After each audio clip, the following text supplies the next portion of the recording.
We are live. How Good to go. Mate, I'm good. And you? We are good to go. Hey everyone, welcome to... Hey, it's a terrible word. It's what horses eat. Keep going, mate. I can always remember someone saying that to me. Hello everyone, welcome to today's instalment of the Get Buy Ready show by Hello House. And so my name is Drew Innes, the CEO of Hello House, and this is... The guy wedged in the corner every week. Oh, let me just... Sorry, I'll slide into the middle of the screen. Yeah, Scott Agate, founder of Hello House. Let's go. Let's talk about auctions part 2, Drew. I'm excited for auctions. Well, I don't know. Look at my little... I put this little feature up. Look at that. The ticker running across the bottom. Auctions. Yeah. Great opportunity or horror show, mate? Well, I'm definitely on the fence after being an auction agent as a career real estate agent for over 2 decades. I loved selling via auction, but I can tell you that when I'm bidding at auction, even for myself, it's still nerve-wracking. So I would say it's a horror show for a buyer, but it's pretty damn good if you're the agent. Now, if you're a seller, that's a whole different kettle of fish and probably another show, maybe auctions part 3. Yeah, exactly. So let's unpack auction part 2, because in the first installment of this last week, we talked about why agents want to auction, the method of sale. We broke that down, how you can control that process better, why you want to avoid auctions if you can, and find properties pre and off market. Yep. But now we're talking about auction days coming around. You're absolutely committed to that auction process because the agents dictated those terms. Yep. And how do you get the best out of that scenario? So that's what we want to unpack today. Awesome.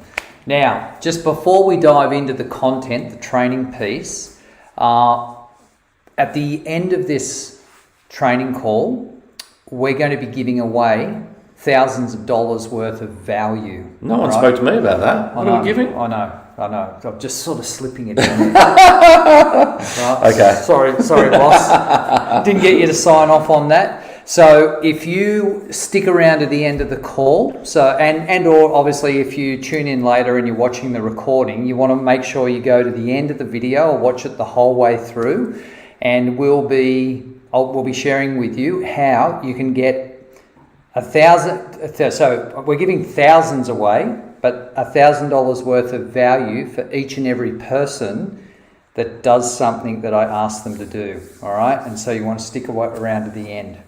Let's dive on in. Cryptic. I like it.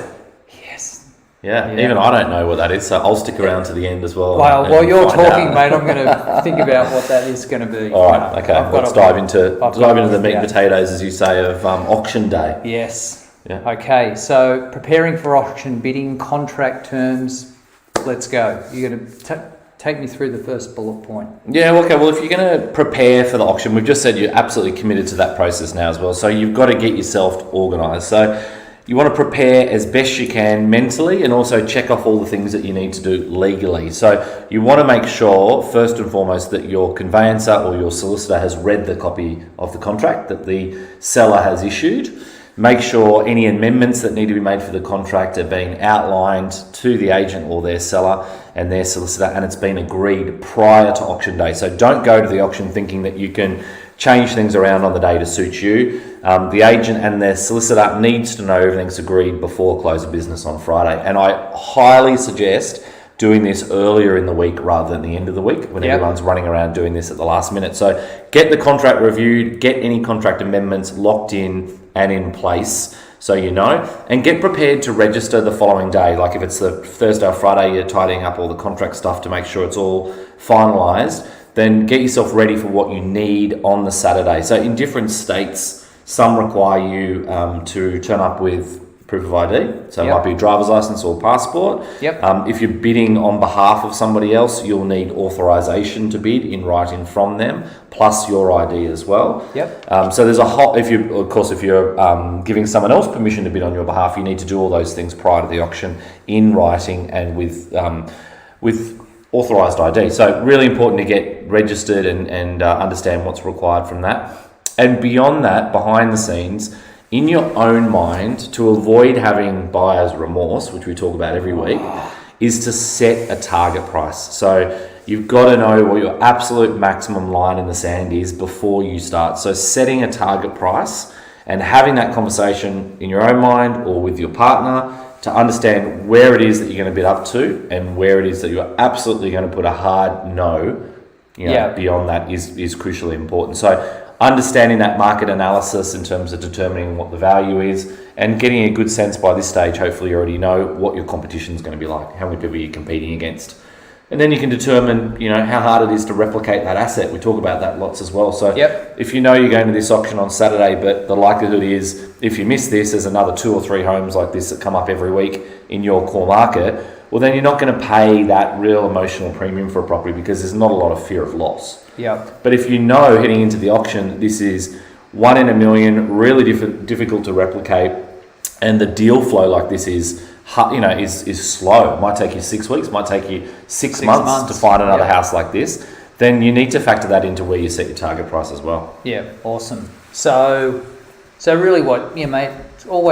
It's always coming back to the same thing. You've got to know your market. You've got to know your market, know your market, know your market. Product knowledge. Know your numbers. You've got to know your numbers. You've got to have your emotions in check. You've got to really know what is that line in the sand that you're going to walk away from. Yeah. So I think once you've done those things, and you should be doing those, as we say, over 4 to 8 weeks before you're actively in a position to buy a property.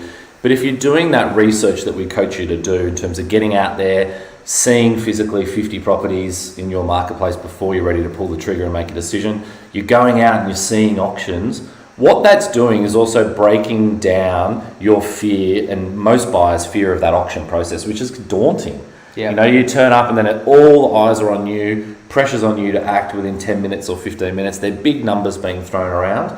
But if you go and attend 10, 12, 15 auctions over the course of that 8 weeks, and you stand back, the pressure's not on you, you're not competing in that environment, but you just watch. You watch what the agents do with the buyers as they're moving around the house or the floor as they're calling the auction. You watch what the auctioneer does. You watch how the buyers react in certain situations. It just takes the edge off. When it's your turn to do it, you've got a lot more experience, a broad base of experience around that, which just makes you calmer human in that situation, which I think is really important. Yeah, that's a great tip. And so, mate, it's sort of it's human nature to. Well, actually, I was writing something today that sort of talked about the statistics around the percentage of people that actually go and learn something, implement it, and do things consistently to get the desired outcome with what they're looking for. I bet it's a pretty small percentage. Really small number. Yeah. The number is so small, it's actually quite scary, and it's no wonder that, buyers today are having, such a sort of horror show of a journey, experience through the buying process, because they're either uneducated or unskilled, right?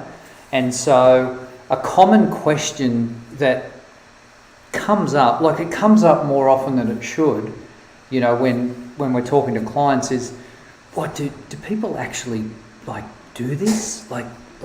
Do I really have to do that? Or is it, is that just stuff that you talk about, to pad out your course or whatever? And so we're actually saying, you've got to do this.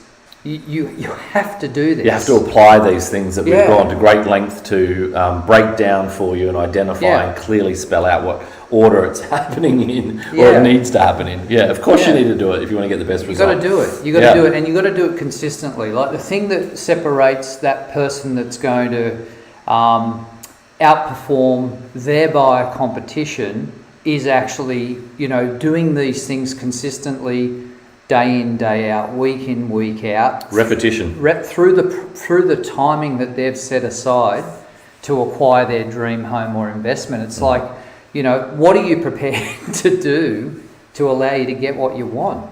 Consistency. Well, it shocks me that people spend, I think on average it takes 8 years or so to save a deposit for a first home buyer in Sydney, yet they'll turn up and make a rash decision to spend $1.2 million or $1.6 million, whatever the median price in Sydney is for a house, without any care for doing any research or education or outsourcing it to a professional after they've spent 8 years of their life saving that deposit to get to that position. It's just dumbfounds me. Yeah, I used to say people spend more time planning where they're going to go out for dinner on a Friday night than what they do You hear these stories. Preparing to buy life's largest asset. Yeah, you hear these stories of people turning up at an auction that had never seen the property and buy it at the auction on the day as they're driving past. Yeah. It's like, unless they're skilled property professionals, then you're just inviting risk into your life in terms of overpaying for a property that you don't know the true value. Exactly. Yep. Let's move on. Sure. Next point. Well, what to expect on the actual auction day, and what you can expect in one word is pressure. You've spoken about this, pressure from your partner when you were bidding. Damn. Yeah, that was your experience when you last bid for a house with Lulu. I've got the scars. I've got the scars to prove it. And mainly the pressure is coming from the agent, and it's the agent pressurising the buyers who are emotional, and they're put in this pressure cooker environment where they've got to make a decision, as we spoke about just earlier, really quickly, and they've got to make these value decisions on the run. And they really need to think about their target price earlier, because that's going to reduce that pressure. They know where they can bid to confidently, and then there's where it goes beyond that is out of line with where they see value, so it's not relevant. And there's also a lot of pressure on the seller, but we'll just talk about the buy side of it at the moment, because that's the most relevant to the group. So what you can expect on auction day is typically a big crowd. Agents love the theatre of running an auction because they want to invite all the neighbours to put on a good show and show their expertise and their domain experience. So you can expect to have a lot of onlookers. Typically at the moment you're going to expect between 3 and 6 registered bidders. It depends what price range, what type of asset. In the boom market only 6 to 12 months ago, that could have been 15, it could have been 30 bidders. There could have been a lot of people there. And the reason why there's so many people, even in a boom market where there's 15 or 30, is because they don't understand market value. Yeah. So most of those people, I'd say 80% of them have got no chance of buying the house. They truly don't understand the dynamics in the market, and they're priced out from one of the very first bids that happens. Yeah. And that's why you hear so many stories of people saying, gosh, the bidding started beyond where the agent was quoting and what we thought it was worth. And it's like, well, those people were bidding knew what the house was worth. Yeah. And the agent's guide price is not worth the toilet paper it's written on. Everyone else just got sucked in on what the agent told them into the battle. And all the agent wants is to create competition. So you're going to expect competition, you're going to expect lots of onlookers, and you're going to expect that pressure cooker environment. And that kind of leads into the next point. It's why the agents love it, okay? We spoke about it a little bit last week, but I'll just touch on it again now. They will bait buyers into the auction process at a lower price. They've probably overcooked it to the seller, that they've told them that they can expect a higher sale price. So they need that 4 weeks of marketing to build their profile, the agents, and then they want to engage as many buyers as possible. They want to quote low to not turn any buyers away. They don't want to encourage any strong offers because they don't want to give the vendor any good news or risk ruining their auction campaign by bringing the date forward and having a negotiation behind the scenes. Yep. So what you end up with is a whole lot of people expecting they can buy it at a lower price, and a seller that has expectations at a higher level. So they bring everyone together in this pressure cooker environment. It's the best chance the agent's got to drive you, the buyer, north through emotional bidding. Yep. And it's the best chance they've got of moving the seller south through that emotional pressure that they need to sell their home. This is the market, we've brought it to you, and that's all your home is worth. Yep. So that's what you can expect is going to play out on auction day. So you can only do one thing, and that's control your actions. Yeah, well, and controlling your actions is directly tied to your ability to control your emotions. Mm-hmm. Yeah, totally. Like human beings, where we buy on emotion and we try to justify it with logic. So unless you go into that environment with, everything in check, you're going to get handed. Yeah, and that's what you just said then is right. Everything in check. So everything in check to me means being prepared. So it's, we've discussed already getting the contract agreed, registering to bid, understanding what's going to play out on the day, knowing what to expect is going to happen with the agent, understanding the buying process, how it works as well. You know all those things, you're prepared, you've been through it before, then there's not a lot that's going to get thrown at you that's new, that's going to rattle you on the day. And I think that's one of the biggest things. People just get overwhelmed and rattled, and that's when they just start bidding out of control, or worse, and this happens just as much as people bid and pay an emotional premium, is that they freeze and they don't bid and they lose their dream house. Yeah, because they're a deer in the headlights. It's like, oh my God, this is all too much. It's too much pressure. Well, I didn't expect this was going to happen. There's 100 people here watching. It's all too loud. It's too much. We haven't really thought about it. This is all too soon. We haven't even got finance ready. whatever it might be, and then they miss their home because of inaction. Yeah. So being prepared is crucial to being successful on auction day. How many, mate, that auction around the corner here, there was like about 140 people there, wasn't there? With this one around here? Yeah. How many people were there? Yeah, a lot. Like a hell of a lot. Yeah. So imagine turning up in that type of environment to buy that type of home. And you've got like film crews there these days, and photographers and journalists. You know, every neighbour and their dog, all the other agents in the area as well. So everyone wants to see the colour of your money and to see whether you perform on the day or not. So there's a lot of pressure whether you like it or not. So preparation is key. Just like anything with work or, you know, elite sport. If you're super organised in advance and you train, then you're going to be in a good position to breeze through it. Exactly. So what are some of the things that people... So you've talked about one strategy to prepare. So go and attend a lot of auctions in the target location and looking at the types of properties that you're bidding on, because that's going to give you some, you know... Data points. It's going to, and it's going to get you match fit, right? Totally. Yeah, so it's about that. What else can people do? Well, I think, you know, if you get organised like that and you physically see them, I think the other thing you can do is be tracking sales. Because you want to see what things are like in the flesh, because we keep talking about don't rely on the agent's photos, go and physically see them yourself. But even if they're not the property for you, I can understand why people are busy with their lives and they can't attend every auction. At least track the result. So one of the things that I do, I have a tracker set up in realestate.com for the suburbs that you and I live in, and the areas that I develop in personally here, and I've got an interest in following the market. Every Saturday between, say, 5:30 and 6:30, realestate.com send an email out to their entire database, all the people that are registered there with an account. It's free, and they tell you what all the auction results are in the suburbs that I track. So every Saturday I get an email. Even if I can't turn up, I get the 5 suburbs that I'm tracking and every single result of all the auctions that happen during the week, all the things that sold private treaty and everything that's sold under auction conditions. So at the very minimum, I'm seeing every transaction basically that's trading in our 5 key suburbs. Yeah, right. So even when I'm not looking to buy. Yeah, so if somebody was, you can't really, there's no price guides in Queensland. So if you're in some other state and you've got a price guide and you've gone and looked at a property and you're starting to build up your local market knowledge, knowing your patch, and then you get the auction results, look at the data that you're capturing. Yeah, and it's just good. I think we talk about repetition and just, you know, you're training that muscle in your brain. Watching the market, and, you know, when I do come time to buy in, say, 6 months or 12 months again, when we're in a financial position to go again, I will have all that data just sunk in my brain. So I can refresh again and dig into what we're looking for specifically to buy, but I've got a really good base level of knowledge around what's happening in the key area.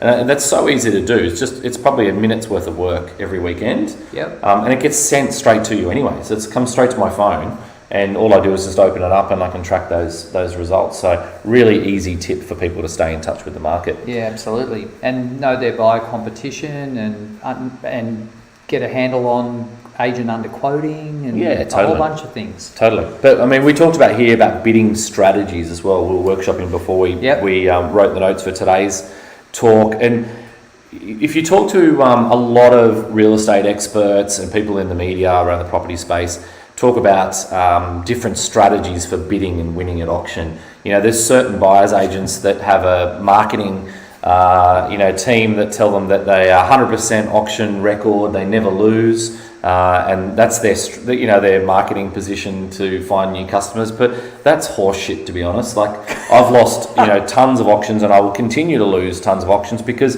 it's not in your control as a buyer in terms of where the result ends up. Because I can know the market value of a property better than anyone else that's standing at that auction. I can have a cashed up buyer that I'm representing that is red hot interested in that house, unconditional and ready to transact. But I can't control how many other people turn up to bid against me, and how deep their pockets are, or how motivated the seller is to meet the market. So there's no way that you can have a 100% auction record when you go to buy, because it is out of your hands. No matter how you look at it, there's nothing you can control. The only way that you can have a 100% record, and this is why I have such an issue with buyers agents in Australia, is if you pay the top amount of money every time. The only way to win 100% of the time is to pay the most money. And if you're going to just pay the most money, sure, I can win every auction. But that doesn't mean you're buying well. That's the stupidest property buying strategy I've ever heard. So if you want to buy, at the top of the market and overpay for everything, then maybe you go down that path. But there's a smarter way to buy property, and it's certainly not doing that. So in terms of bidding strategies, I worked at Ray White for 3 years at head office, and I used to set up the auction room every Thursday, and we would have, between 10 and 20 auctions a day. I did that for years. I was then an auction agent for 20 years plus. Sometimes we'd do 6 auctions in a day on a Saturday with my team, and I was over all of those. I've seen, what I'm trying to say, is a hell of a lot of auctions. I would go and watch all my competitors' auctions whenever I could attend those as well. So I've got a lot of experience in this space. I am going to come out and say there is no strategy to win at auction. None.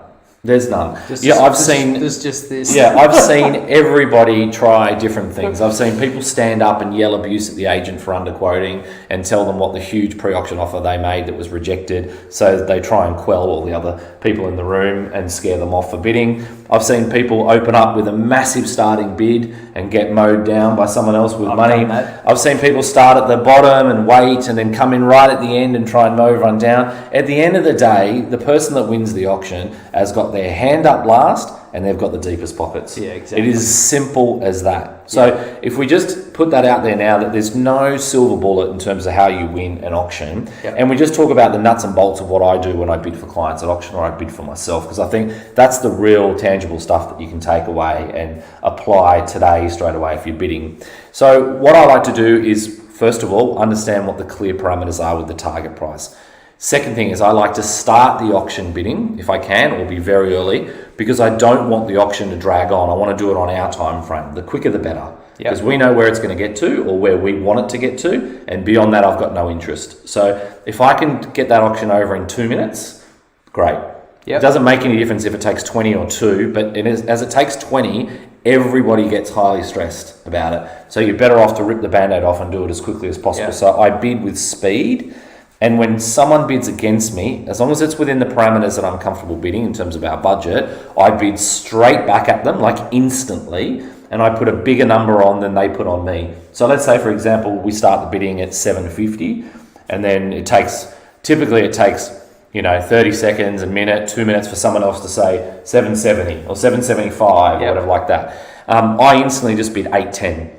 Or 805 or something. I go to odd numbers straight away, instantly. So while you're thinking, every time you're thinking about bidding against me, I just bid straight against you instantly. And all it's doing is just saying, wow, this guy's not going to quit. He absolutely wants to buy it. So it's just putting some hesitation in any other buyer that if they bid more, I'm just going to bid more again straight away. What I'm hoping to do, as I said, it won't make any difference. I'm not going to control that auction like this.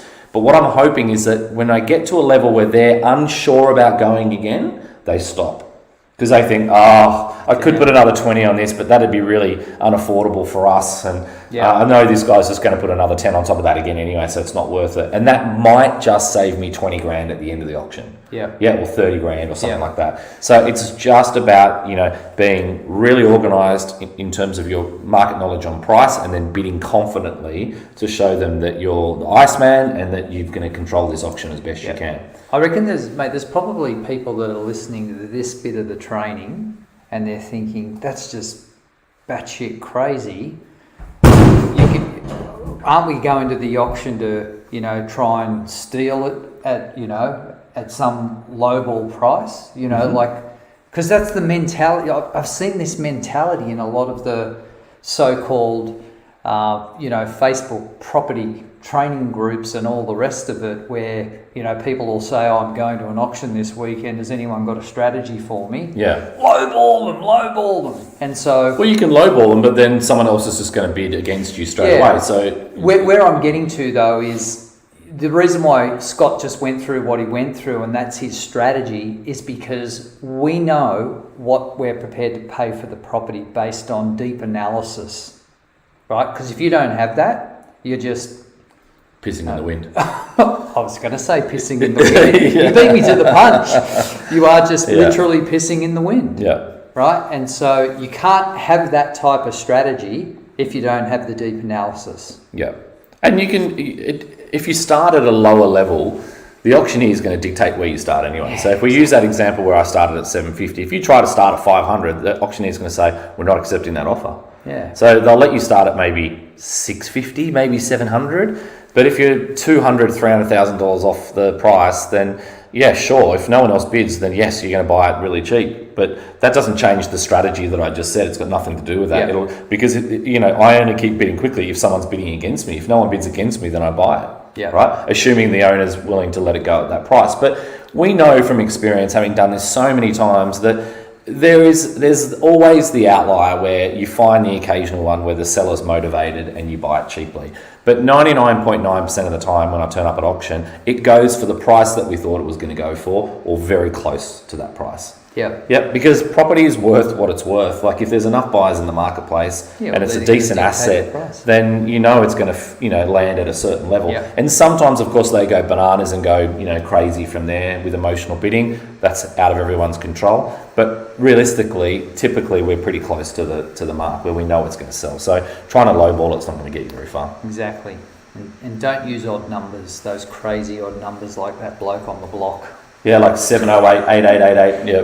0.113. Yeah. I just like to bid, if someone's bidding in 50s or 25s, I like to bid in 30s, or 60s or something like that. An increment that tops them and also just kind of goes a little bit further than what they just bid. So if they bid 25, I'll bid 30, for example. So it just keeps putting them out of their comfort zone and they've got to stop and think each time. Awesome. Yep. Okay, let's move on to the next point. Yeah. Fake reserve prices. Well, let's talk about, there's one that you missed there as well, which is why being the top bidder matters, okay? Sorry. When the bidding stops below the reserve price. And this is really important. So in most states, the highest bidder, when the property is passed aside if it doesn't meet reserve price, or even if the live negotiation is happening while it's under auction conditions, the highest bidder will get the first right of refusal effectively to negotiate at the seller's reserve price. So if we have that example and we start bidding at 750 and let's say the bidding exhausts naturally at 865 and the agent comes over to us and all the other bidders there and says, in our ear privately, we haven't met reserve yet, the highest bidder is going to get the first right of refusal, then there might be a few more bids because people want to get themselves into that position number one. And if they haven't met reserve, the agent will come over to bidder number one and say, okay, look, you haven't met reserve. Reserve's 900 in this example. You're at 875. Will you pay 900? So you get the first chance to do it. Yep. So what you do from there is up to you. So whether you pay that price or you put another 20 or 10 on the table, but if it's under auction conditions, they'll keep calling out whatever bid you make if it hasn't met the reserve price. And even if it does meet the reserve price, they'll say, okay, just confirming you're going to pay 900. You say yes, and then they give everyone else another opportunity as well. But when it passes aside, so when the auction actually passes in, it hasn't met reserve, and they give that opportunity to the first buyer, if you pay the price that the seller wants, it's yours. They won't go back and negotiate with bidder 2 or 3. You've just got to be really careful because this is where people bid against themselves. Okay? So I've got a real problem with this because each auction that I go and watch, almost every weekend, there's people that are bidding against themselves for no reason whatsoever. This is an inexperienced buyer behaviour. And what happens is, in that example, let's say I'm the top bidder at 865. Drew comes over and says, you haven't quite met reserves 900. Will you pay it? And I say, yeah, I'll pay 900 and get it wrapped up. I just want to finish it, whatever it takes to get it done. My wife's punching a hole through my hand or vice versa. 900, get it done. Or, okay, yeah, we'll pay another 10 or 20. But the reality is, if you've just been the highest bidder and the bidding's been exhausted publicly, then why would you bid against yourself in that situation? Because buyer number 2 and buyer 3 don't see value at the level that you've just offered. So now you're going to pay even more than market value. You're going to pay another 10 grand, 20 grand. This is where I've seen people pay $500,000 or $1 million against themselves. Too much. It happens all the time. Often it makes the news where you'll see someone pay $250,000, $500,000 over reserve, it's because good agents, and in this situation, what I would have done to you, Drew, if I was the agent, is I'd say, Drew, you're at 865, and say reserve was 900, okay? We know this privately. I'd come over to you, Drew, and say, pull out a card out of my pocket, my card, and I'd write with my pen, 960. And I'd say, Drew, you're the highest bidder, but we haven't met reserve. Reserve is 960,000. Will you pay 960? And you're at 865, and you'll be like, oh God, we're way off. All right, well, this isn't going to happen. Will you pay 960? No, we're not paying 960. Okay, what will you pay? Oh, we won't pay 960. Okay, have a think about it. I'm just going to go talk to buyer number 2. I'll be back in a sec. And then you're having an emotional debate here with your partner or having with a yourself, meltdown. having a meltdown. Meanwhile, I go to the other buyers who I know aren't going to pay any more than Drew because he's already been the highest bidder under auction conditions so far. I come back to Drew and I say, okay, Drew, will you pay 960? And Drew says, oh no, mate, we can't get to 960. What will you pay? Can you get to 950? No. Okay, well, what will you pay? Oh, I don't know. Maybe we'll get to 9. Okay. Confirming you can pay 900. I'm going to go back and really smash my vendor and see if I can get them to take 900. Yeah, we'll go to 9. Okay. 900, Mr. Auctioneer, and I'll just be back in a second. I'm just going to run in, Drew, and I'm going to work really hard for you to try and get this across the line. I'd go back into the seller and say, congratulations, watch me just get this guy up another 20 or 30 grand here. Like, just hold on the champagne for a second. We're already 20 grand, we've already got the reserve price. Let me see how much I can exhaust out of him. I'll come back and I say, Drew, look, I've had a really hard conversation with them. I've got them down from 960 to 940. 940 is where it's at today. Can you pay 940? No, we told you 900 is the best. Well, look, 900 is not going to buy it, Drew. Yep, you're really close. There's a whole heap of people here. Look, there's a guy that came through yesterday. They've been through 3 times. They couldn't get finance ready. They will be ready on Monday or Tuesday morning. You're going to have strong competition when we put this on back at a price at 940,000 this afternoon. 940 secures it. Now, look, Drew, you've been looking for 3 months with me. I know you love the house. Your wife loves it. The kids have basically been out on the swing.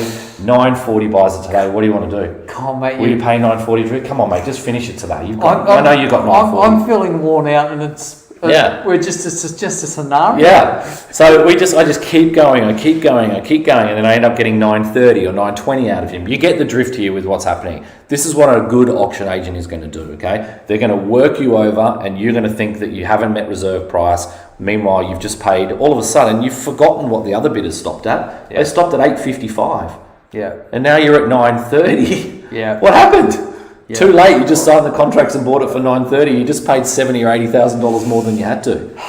And this happens every single day. This happens at every other auction. So you've just got to really understand how auctions work. And again, if you know this stuff and you pay attention to it and you go to watch a public auction, you'll see it play out in front of you and you'll go, my God, this is what Scott told me about. This is happening right now on the auction floor. I know what's happening here. The agent's doing this, that they've already got to the reserve price most likely, and the buyer's bidding against themselves, and look how much they're sweating. They're under extreme pressure. Yeah, people get angry, they're dripping in sweat, they're white as a ghost, they're freaked out, the buyers, but this happens all the time, so yeah, be very careful.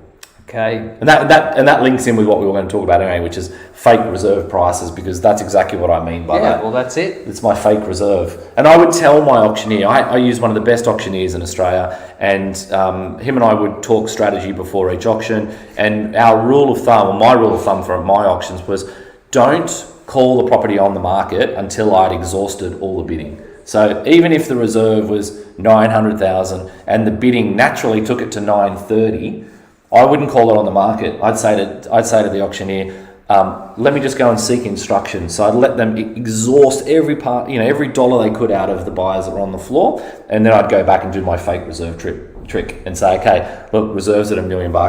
We can, you really want the house, blah blah blah. Just do exactly what I just did, and see if I can get them from 930 to whatever in excess of that, while we were already way past reserve price. Yeah. Yeah.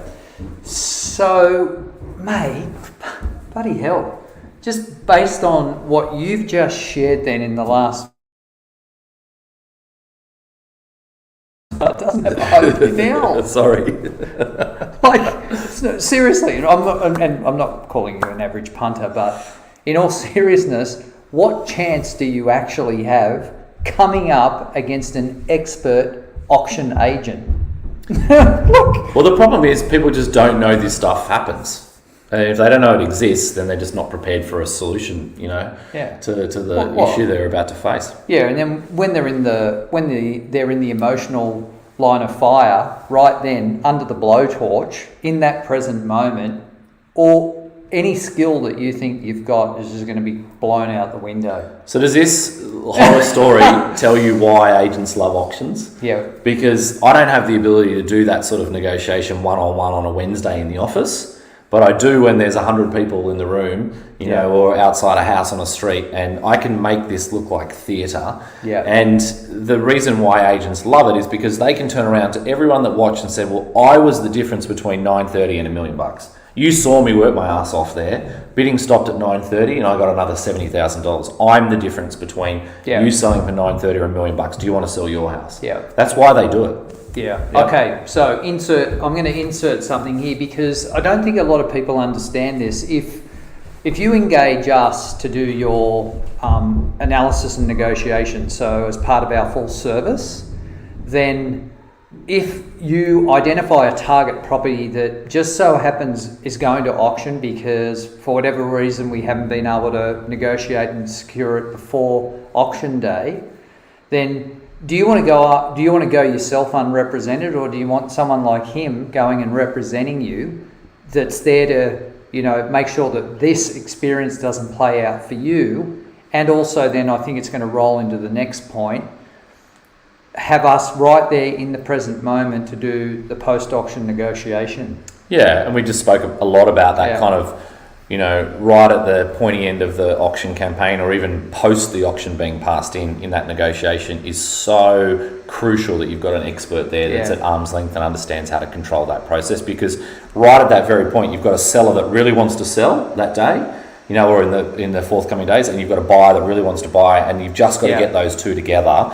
So it takes some, expert dialogue to try and get those together without having to throw more and more money at it to solve the problem, which is what most people do. They'll just say, okay, well, we're this close, well, I'll just pay another 10 grand or 20 grand and I'll get it done. Yeah. Yep. Or I'll meet you in the middle, but it doesn't work like that. The seller doesn't want to meet you in the middle, and buyers shouldn't have to meet in the middle as well. Like, you've got to come up with a strategy as to why the price that you paid is fair market value. And the one line that I use against agents all the time is, listen, you wanted this auction. You marketed it by auction. That was your choice for the method of sale. You got me here today. I tried to buy it 2 weeks ago or 3 weeks ago. You told me it couldn't be sold pre-auction. It had to be sold at auction. You wanted this public display. Now, you ran the public display half an hour ago and I was the highest bidder. There's no one else that wants to bid more than I do for this property. I am market value. So you go back inside and talk to your seller, and if they want to sell, market value is sitting here, but market value might not be here in 10 minutes time. Over to you. Go do your job. Yeah, that's pretty much how I say it, without that level potentially of arrogance, in terms of, I'm not being really, smart ass about it, but it's a very direct conversation with them that is along those lines. Like, over to you, Mr. Agent, you wanted this, it's your time to shine, go and work hard and get the job done. Yeah. I am market value by virtue of the fact that you wanted this public auction and we're the highest bidders. Yeah. And it's really important to know that, and most buyers don't have the ability to talk like that, to have control of that situation. To take back control of the situation. Yeah, they're too scared, or they don't understand, what can be said there, because they feel like they're going to lose out to another buyer. So really important to be firm in that position and hold your ground. Absolutely. Okay. Well, mate, that 5-minute segment, I think we're just going to carve that up and we're just going to put that there so everyone gets that training. That was fantastic. Now, I mentioned at the beginning of the call that if you watch this video the whole way through, you'll get the opportunity to get $1,000 worth of value from us. So here's my, shameless bribe, irresistible offer, call to action. If you book a discovery call with us, that's absolutely complimentary. So book a discovery call so we can understand more about your current situation and your buying objectives, so we can really, get into the granular level of your property goals and objectives. We will give you absolutely complimentary deep analysis around your target property. And we're not talking about some flaky desktop valuation that you can pull off any of those CoreLogic sites or whatever soulless, property sites. We're actually talking about a bespoke, hands-on, license value. Deep analysis of your target property. And so if you put something in front of us and we think that property is politely an absolute pig, we will tell you, and we'll tell you all the reasons why. Now, it's not uncommon in the process of us doing analysis for target properties that we find other and better properties on the market. It's not uncommon that happens. So there's our offer to you. All you have to do, it's going to be maybe 20 minutes of your time, book a complimentary discovery call with us. I'm going to put the link in down below this recording, and so you can schedule a call in with me. 15 to 20 minutes of your life, we'll understand your property goals, and then that will give you this $1,000 worth of value. And so whether that happens in the next days, weeks or months, that will be yours, locked in. And mate, it doesn't get better than that. No, it's a good offer. So we'll look forward to talking to you. But thanks for your time again today. And any questions, send them through so we can address those for auctions. And then anything you want to talk about specifically next week that we can unpack for you, we'd love to. So thanks for tuning in, and we'll see you next week, same time. Bye for now. See you guys. Cheers.